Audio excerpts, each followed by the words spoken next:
Oh, here you go. I'm live on YouTube. Okay, this is cool. Still, no one. Let me see. Well, there's no one on Instagram. That's okay. Usually get like one person. And that's just a friend who I get. Um,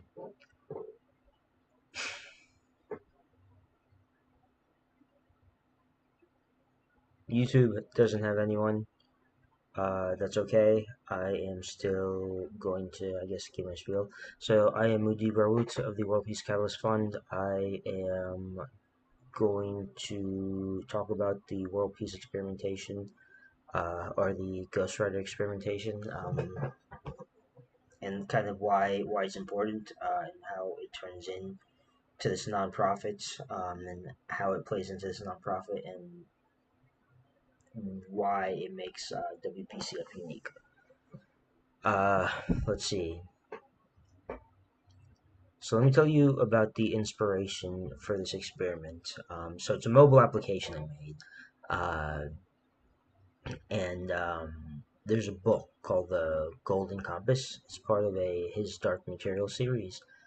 In it, there's a golden compass, which is it's just a compass. It's gold and it has symbols around it. And what you do is you would ask a question by pointing to two, or three symbols, and then the compass would point to two or three other symbols in response as an answer to that question. So while I was in grad school, I had this I guess thought experiment.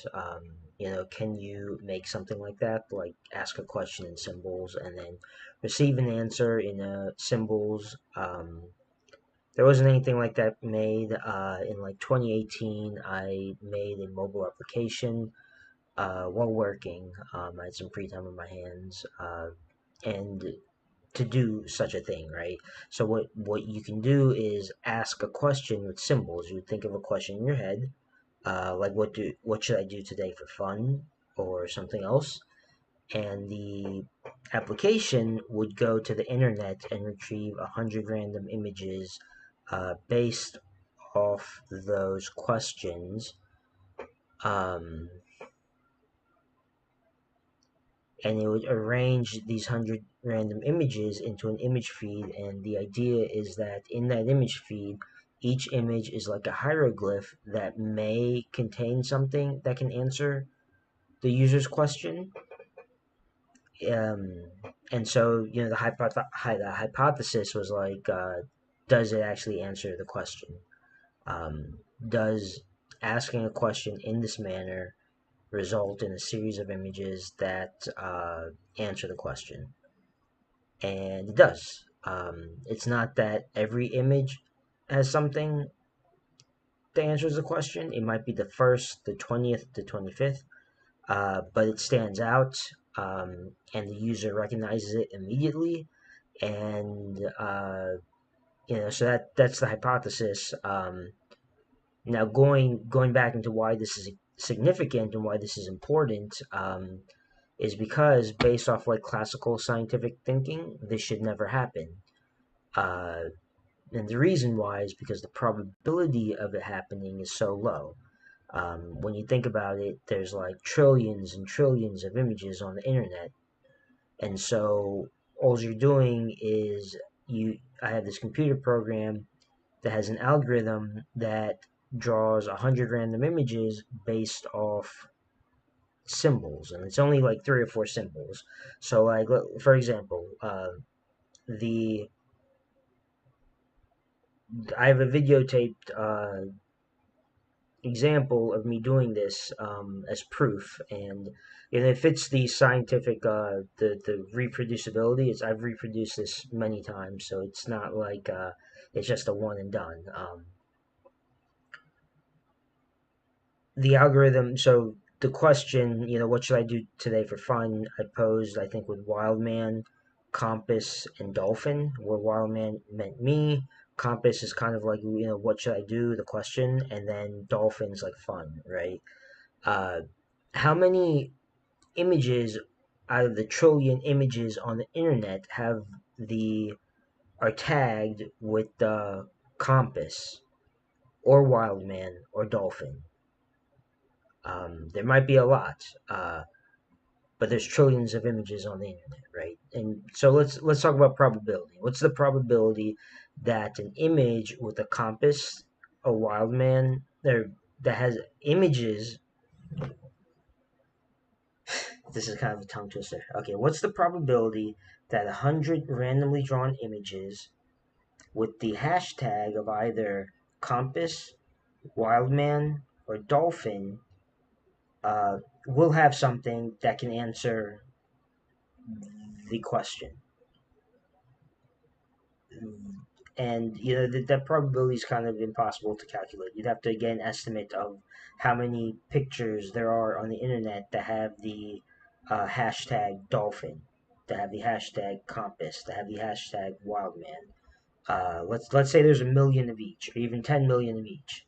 So 10 million, and that's 30 million. Let's say each of those 10 million does have something that can answer the question. So that's 30 million out of a trillion is less than 1%. Uh, that's kind of how the probability number is figured out. And the actual number would be much smaller.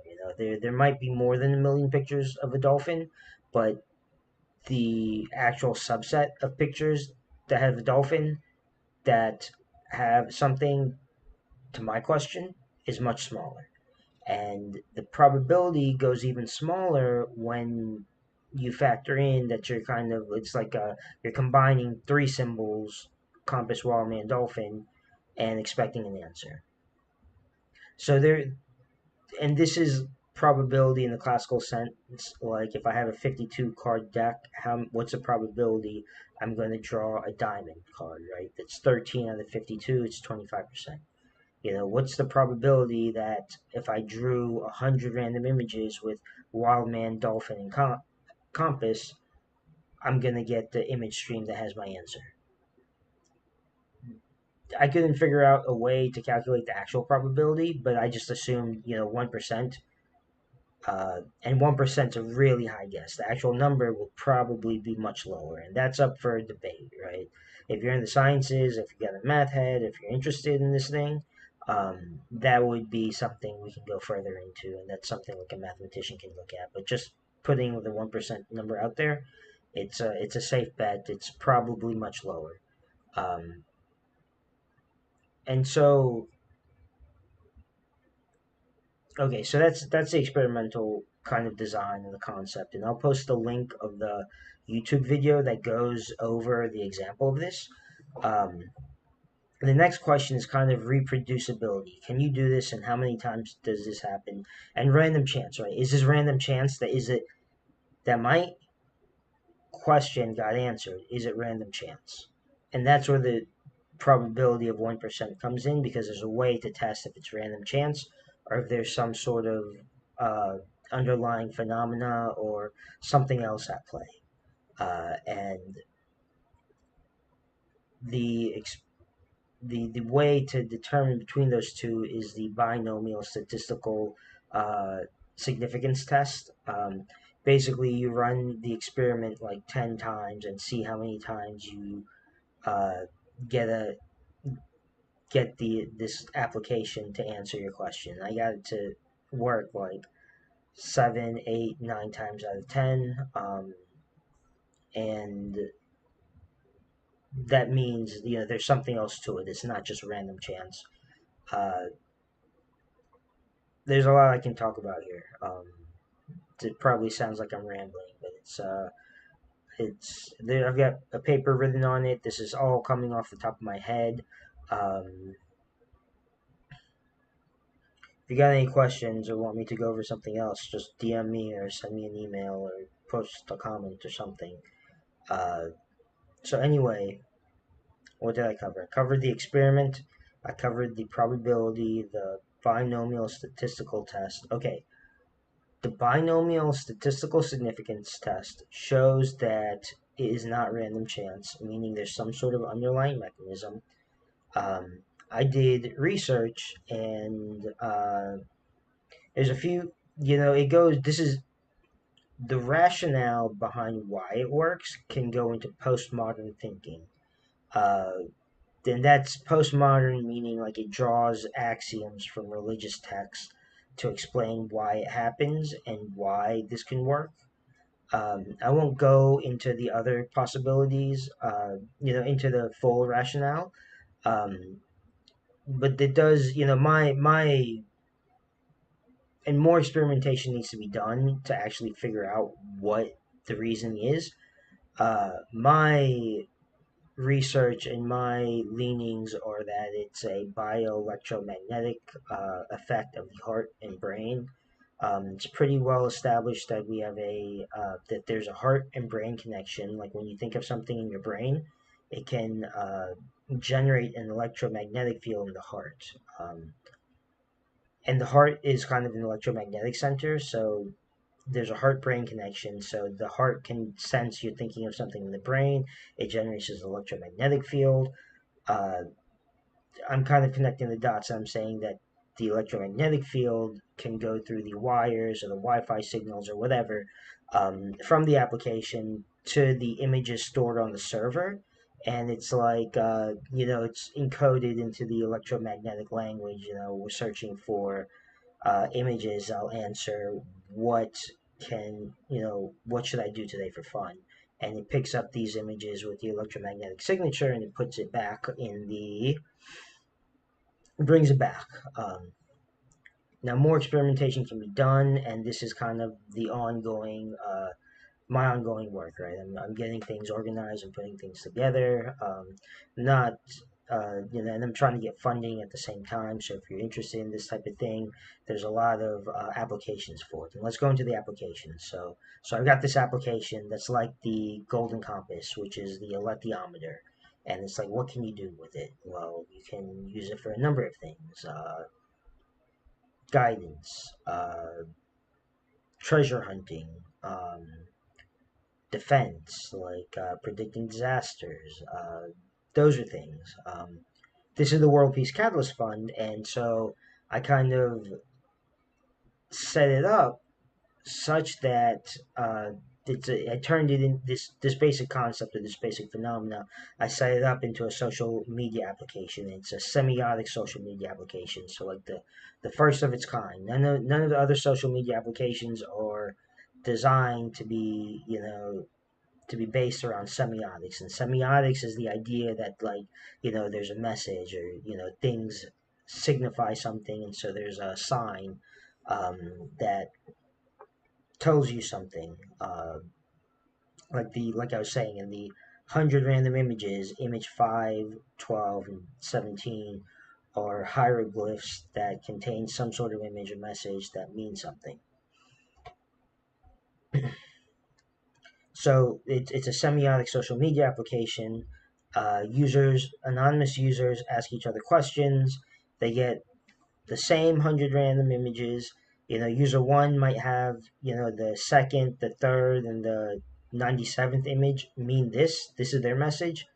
And both users are going into this application with the intention of finding out what bonds them and what separates them. And so they can, uh, they'll get their message, and it should be something that answers, what bonds us or what separates us, or whatever question. There can be a series of questions made that are geared towards this concept of what bonds us and what separates us, over some topic, over whatever topic. And so, right, user one has their set of images and they chat about it. The other user has their set of images and they chat about it. And then, it's one of three possibilities. There's no connection, there's something that bonds them, or there's something that separates them, all of which are kind of things that need to be known and things that go towards this idea of establishing common grounds and a global network, of coexistence and peace. Uh, and then they send this conversation for review, and centralized processing, and we can have a AI system with a team of humans going through all these conversations and pulling out, 1,000 people said this and they hate each other. 20,000 people said this and they love each other. Another 5,000 said this and they're in the middle. And this AI system can pull out the common themes of these 5,000, these 1,000, these 20,000 people, and these are the common grounds, and these are the pieces to the social puzzle, and this is like the conversational pathway that makes sense to bring people who hate each other to a place where they're okay with each other. And this can work in any conflict situation. This can work in like Israel, Palestine, Sudan, India, Pakistan, and all these areas. And the way it's still experimental, right? I need funding, and I need more more more experiments to be run. Right now, I've tested this on myself and with a couple of people, and it's all lights are green, right? So I need to bring this up, and I've done various methods of trying to bring it up. Right now, the application's down, and I don't have the time really to work on it, and I'm trying to get funding. Anyway, there is enough out there where funding should come in because it needs to be tested because this is a key sticking point in like the aid organizations, right? They just cut funding for a bunch of aid organizations because they might have been screwing around or something like that. I don't know, right? Israel's complaining in the past few years like we can't let you bring like 80% of this aid into Gaza because we don't know who's getting it or who's distributing it, right? We need to know who's involved. Well, this is common grounds. Common grounds will make it easier to see who says what, and why, and where the food's going, and get people working on the same page. Um, so there's a need for this, and although it's experimental, it's pretty much set, right? It's kind of like it's what else can happen? Even let's say there's a million conversations, and none of them had any sort of bond, right? Like I said, there's three outcomes when you have this cross cultural conversation. They love each other, they hate each other, or there's nothing. Let's say there's a million or 10 million or however billion conversations and there's nothing. Okay, well, you know what? That doesn't really hurt it because those people still connected at some level, right? And on the way towards peace, we want to first get people wanting to talk about each other. And then from wanting to talk about each other, there needs to be ways. And there are ways, and there are people, Facebook and Instagram, and those things. But those are all people who are looking towards, they already have things in common. Um, right? This has the potential of showing you something that, like an Israeli and Palestinian who hate each other, right? I don't know, Israeli settler and a Palestinian, who, you put them in the same room, they're going to want to kill each other. This application, putting it this way, they'll never see each other.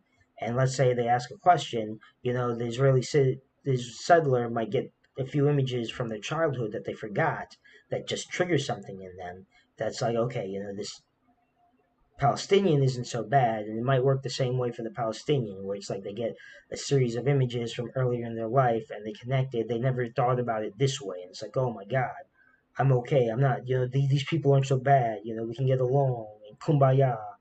Um, but anyway, let's say that doesn't happen, and you just get these Israelis and these Palestinians, chatting. That still helps create the way towards peace, but at a more metaphysical level, uh, where they haven't talked with each other, and now they've exchanged some words. So they might still hate each other, but it does something at like the heart base level.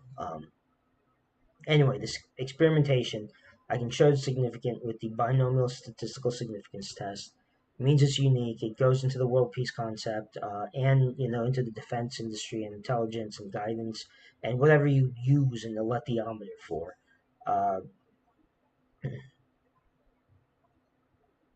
I'm trying to think. I think I'm sure I've forgotten a few things. This thing's big. And I'm just doing this off the top of my head. I got a pretty busy life anyway, right? I'd like to turn this into my full-time job, and if you can donate, please donate. If you can share, please share. I got a petition circulating. Please sign the petition. If you go to the website and you look at the top banner, the second link from the bottom will lead you to a petition. Uh, anyway, I think it's about 20 minutes on this live stream, so I'm going to cut out. I hope you have a great day. I hope you enjoy this.